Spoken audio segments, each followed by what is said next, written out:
What is it like to be a world-renowned artist but be forced to hide your artwork from the public? Today, we're meeting a man who's risking it all to preserve the tradition of Japanese tattooing for future generations.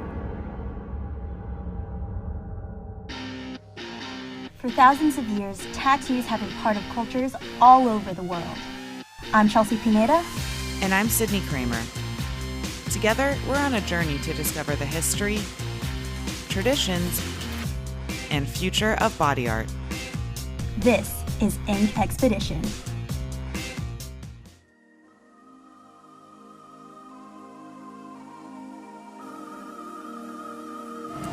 We're here in Japan to learn about the art of traditional Japanese tattooing.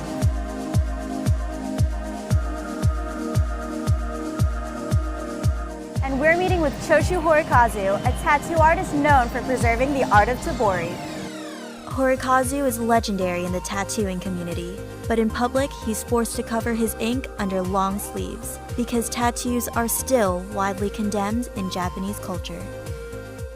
私の名前は長州堀和です。地元山口県を拠点として世界のさまざまなタトゥーコンベンションに参加しています。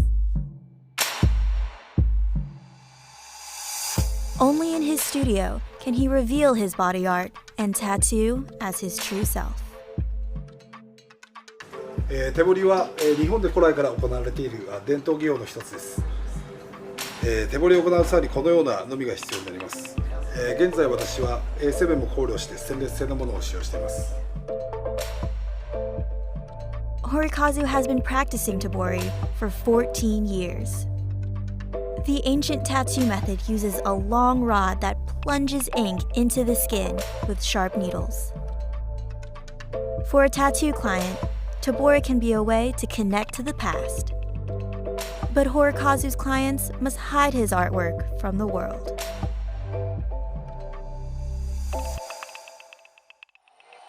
We met with tattoo anthropologist Lars Krutak, who explained the origins of Japan's tattoo taboos.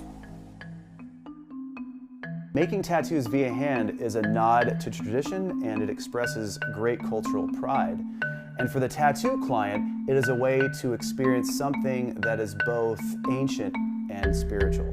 Perhaps the earliest written record of tattooing in Japan dates to 400 AD, when it has been described that a man tried to overthrow the emperor, and as a form of punishment, he was given a tattoo near his eye. And for the next 1,000 years, tattooing was associated with criminal acts, and it's been sort of widely stereotyped as something extremely negative. Today, people from all walks of life receive tattoos in Japan. There are still a lot of stigmas attached to them. And if you go to a public beach or even a bathhouse, people with tattoos are not admitted whatsoever.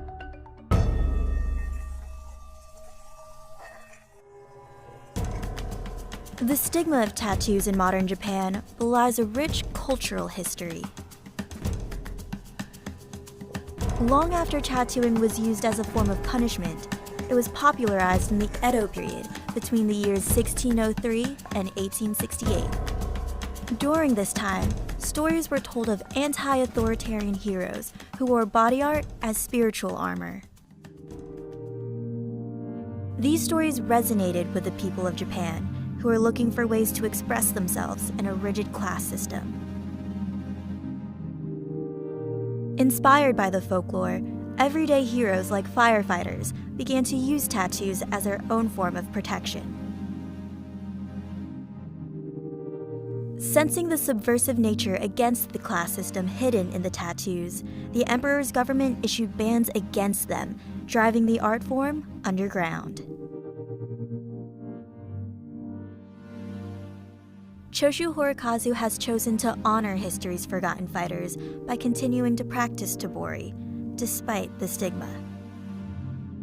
日本伝統姿勢をする上で素晴らしいと思うことは、とても歴史や文化が深く、生涯をかけて追求できるところです。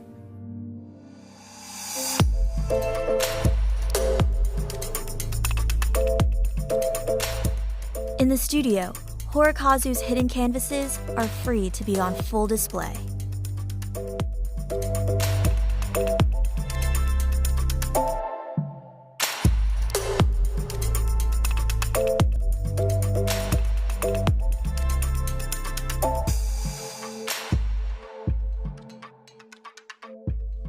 He offered us a temporary freehand tattoo, and we couldn't resist getting inked by the master,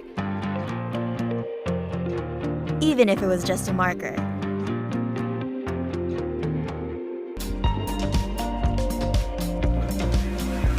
really want to send this to my mom, though, and make her think that I actually got one. That's what I was thinking.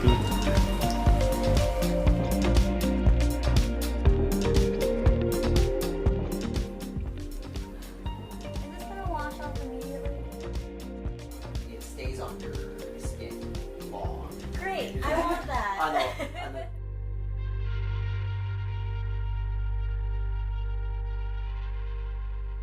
私にとって入れ墨は最高の生きがいです。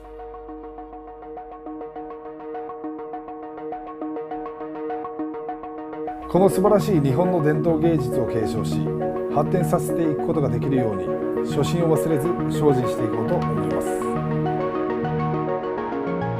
There are signs that tattoos are becoming less stigmatized in modern Japan, and it's possible that eventually, Horikazu and his clients won't have to hide their true selves from the world. Until then, the deep emotional and historical significance of Debori is enough to warrant a life of secrecy. For Horikazu, the preservation of traditions is worth every personal sacrifice.